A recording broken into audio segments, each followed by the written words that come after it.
You're listening to Entrepreneur Encounter, the podcast where soft skills meet real talk for creative business owners who are building with purpose. I'm Dana, a Pinterest marketing strategist and agency owner helping wedding pros and creative entrepreneurs get seen without burning out. And I'm Sarah, a business and team strategist who helps small teams and podcasters communicate clearly, lead with empathy, and grow sustainably. Together, we're unpacking the messy, meaningful side of entrepreneurship, from boundaries to burnout, leadership to listening, so you can build a business that actually fits your life. You've added someone to your team, whether that's a contractor, a virtual assistant, a part-time collaborator, and you were so relieved. Finally, some help. Finally, you could stop doing everything yourself. And then a few weeks in, something strange happened. Things started taking longer. There were more messages to respond to, more check-ins needed, more confusion about who was doing what. And you found yourself thinking, is this actually easier? Or did I just create more work for myself? If that's ever been you, and I think it's been most of us, definitely myself included, today's episode is for you. Because the problem usually isn't the people, it's the absence of structure. And today we're going to talk about what that structure actually looks like and why putting it in place is one of the kindest things you can do for yourself and your team. My name is Dana. I am one part of the Entrepreneur Encounter duo. Let's make collaboration feel less like chaos and more like what it's supposed to be, actually collaborative. So I want to start by naming the tension that I think a lot of creative business owners feel around collaboration. And it's this: collaboration is supposed to make things easier. That's the whole idea. Two people working together should be able to do more than one person working alone. It sounds simple, it sounds very logical, and sometimes that's absolutely true. But sometimes adding people to a project or a process does not make things simpler. It honestly can make them messier, and I think we can all feel that or have felt that from time to time. And that gap between the collaboration is supposed to feel like, and what it actually feels like, is usually not a people problem. It's a structure problem. And I kind of touched on this in previous episodes. So, as a recap, when there's no clarity about who owns what, when every decision requires a group conversation, when your digital tools are scattered across 5 different platforms, and nothing is where you expect to find it, that's not collaboration. That's a hot mess. That's just organized chaos with more participants. So today we're going to talk through 4 things about this. And first, what happens when collaboration tips into over communication and why more contact isn't always more connection. Second, how to actually clarify roles and ownership so people know what's theirs without having to ask. Third, how to use digital tools in a way that supports teamwork instead of overwhelming it. And fourth, why boundaries, real, clear, kind boundaries, are actually one of the most collaborative things that you can put in place. This one is practical. I'm going to give you the frameworks and tools that you can use, but it's also going to be a little reflective because structure only works if it fits how you and your team actually operate. So let's get into it. Let's talk about what happens when collaboration kind of tips over into something less productive. And I think it happens more often than we want to admit, and that's over communication. Over communication in a team usually looks like this. Every small decision gets looped into multiple people. Every question, even simple ones, gets sent up to the leader rather than handled by the person closest to it. There are check-ins about the check-ins.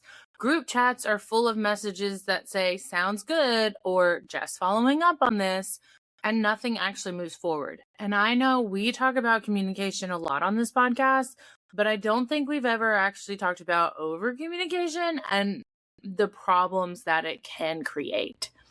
Research from Lucid Software found that in many teams, it takes up to 3 hours to make a single decision about how to progress a project. 3 hours.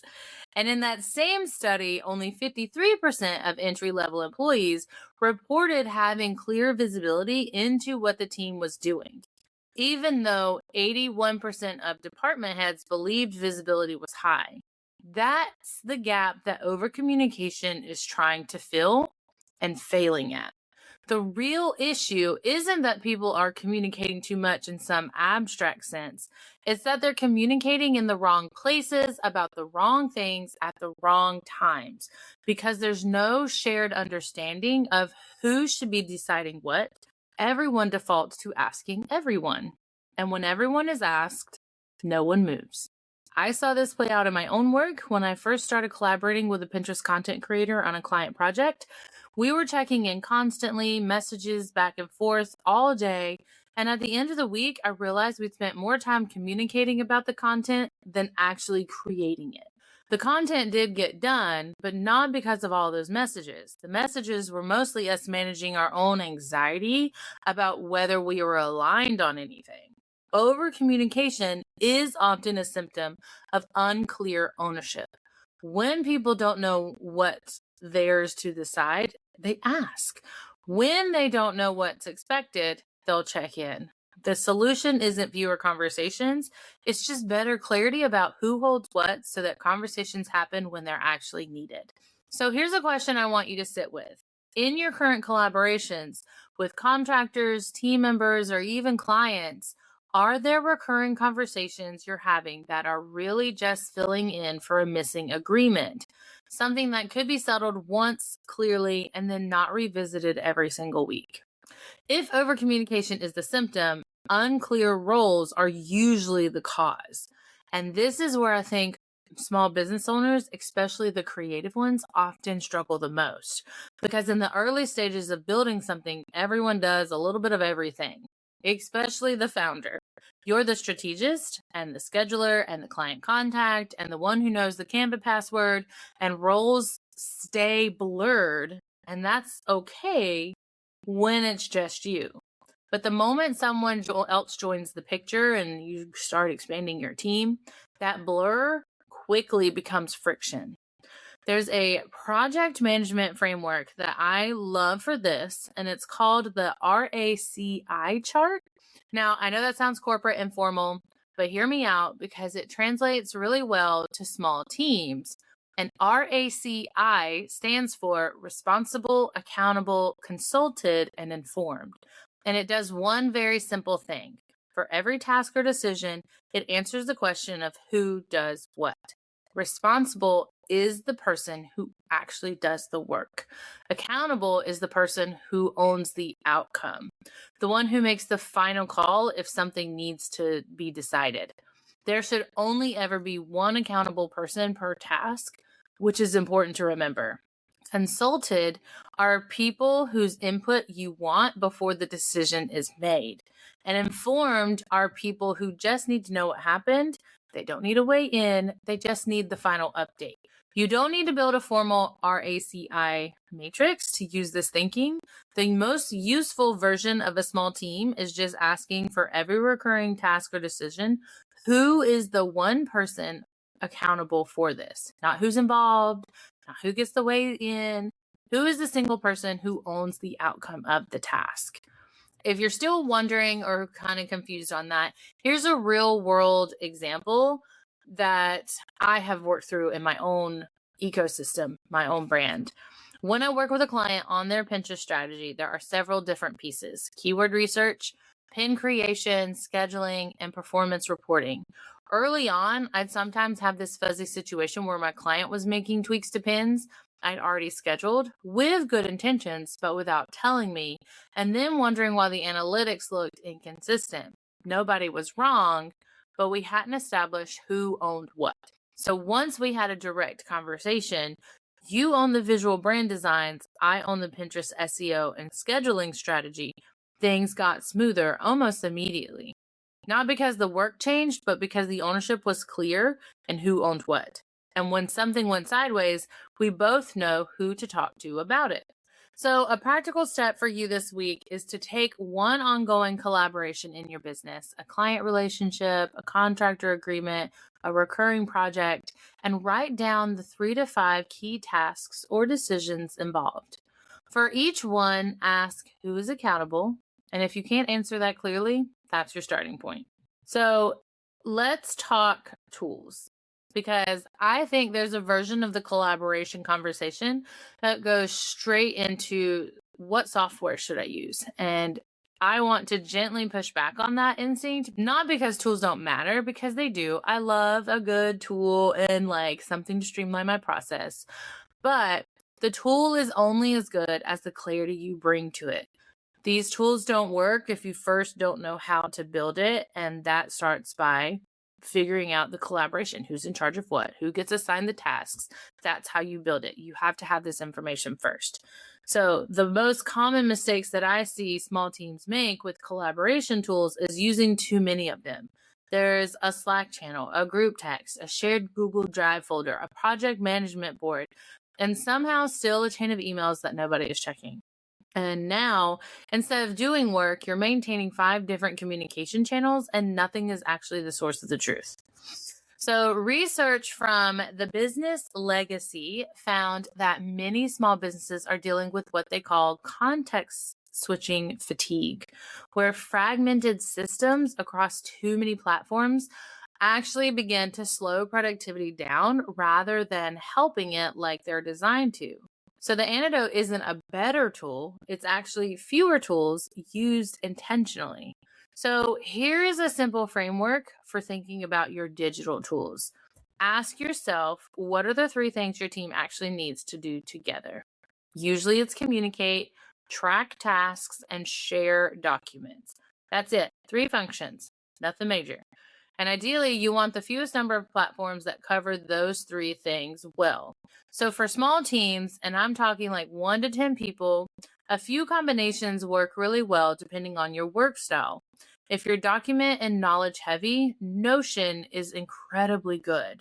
It can hold your task list, your knowledge, your SOPs, your project notes, and your team updates all in one place. If you're more task and project focused, Trello or ClickUp are beautiful, simple with cards on a board, drag to done, easy for anyone to learn in under an hour. And if real-time communication is where your team lives, Slack is what keeps conversations organized by topics so they don't all blur into one thread. But here is the one thing I want to say, and it's very important. The tool matters less than the agreement around the tool, because I think we've all seen teams that have incredible clarity with a Google Doc and just a simple weekly check-in. I can attest to that with partners from my co-working space. And I've also seen teams that, with every premium tool available, still confused about who's doing what because no one agreed on how to use them. So the real issue usually isn't which tool you pick. It's whether your team has a shared understanding of, where does this kind of conversation live? Where do I find the current version of this document? Where do I flag something if it's blocked? And once those agreements exist, almost any reasonable tool will do for you. So another reflection question halfway now that we've finished this section is, if a new person joined your team tomorrow, could they figure out where things live and how decisions get communicated without asking you? If the answer is no, that's your signal that your systems need a little more intentionality. So I want to end with something that might feel a little counterintuitive, and that's the relationship between boundaries and collaboration. Because when we typically think of boundaries, we think about them as walls, things that keep people out, things that limit what's possible. But in a collaborative context, boundaries are actually the thing that makes teamwork sustainable. I want to give you a few examples of what I mean, because that's just how important I think that it is. When you establish a clear communication boundary, something like, I respond to messages between 9 and 5, Monday through Thursday, that's not a wall. That's a structure that tells your collaborators when to expect you and removes the ambient anxiety of wondering if you're ignoring them or if you missed it. And it actually makes the relationship more clear. Another example is when you establish a boundary around revision rounds. Let's say 2 rounds of revisions are included and anything beyond that will scope separately. You're not being rigid. You're setting up a shared understanding of what the collaboration includes. And that shared understanding protects the relationship from resentment when someone asks for 6 rounds of revisions. And another boundary is when you establish decision-making boundaries, this is yours to decide. This is mine. You're not cutting people out. You're giving them the gift of clarity, and you're saying, you don't have to wonder about this one. It's mine, and you can trust me to solve it. I think one of the most useful boundaries I've put in place with collaborative clients is a weekly, async update. So every Friday, I send a short summary of what was done, what's coming next, and if there's anything I need from them. It sounds simple, but what it does is completely eliminate the just checking in messages midweek, because people know that update is coming and they don't have to sit around and wait for it.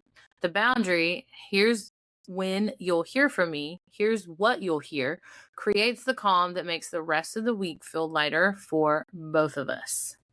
Harvard Business Review has written about this framing too, the idea of a clarity canvas at the start of a collaboration. And it's a simple shared document that outlines project goals, individual responsibilities, how you'll communicate, and when. It takes about 30 minutes to create it, but it can save hours of confusion and anxiety down the line.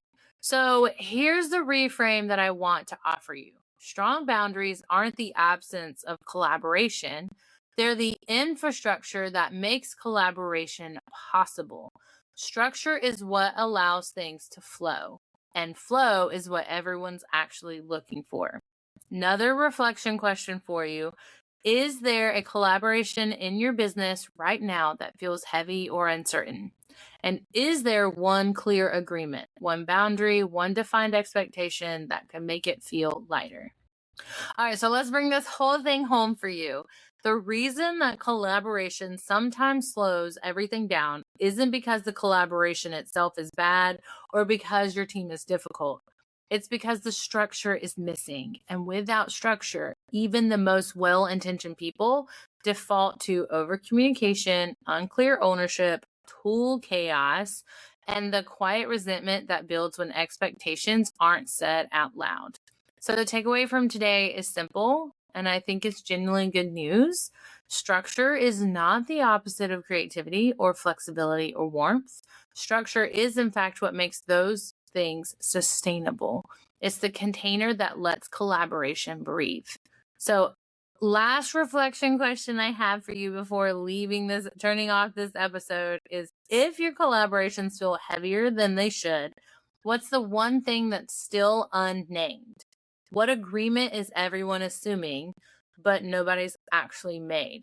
So take time to pick one active collaboration in your business right now, a project, a client relationship, a contractor agreement, and answer 3 questions in writing. Who is accountable for the main deliverable? Where does communication about this project live? And is there one expectation that hasn't been said out loud that needs to be? Write your answers somewhere visible. Then share them with the person that you're collaborating with. That conversation alone can shift a lot, because usually that's it. That's the thing. And naming it is the first step forward. Everyone's working toward being better. So thank you guys so much for spending part of your Friday with me. Every week on Entrepreneur Encounter, we are exploring one piece of the soft skill work that actually makes building a business sustainable. And this one feels especially close to home for me, because I spent a long time thinking that structure was the opposite of creativity. I don't like being told what to do, and I promise it's not. It's genuinely what makes creativity possible.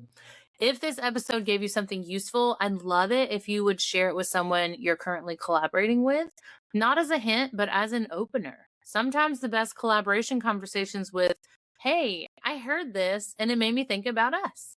And if you want to go deeper into topics like this, leadership, communication, the practical and emotional work of building something with other people, our newsletter is where we share what doesn't always make it into the episode.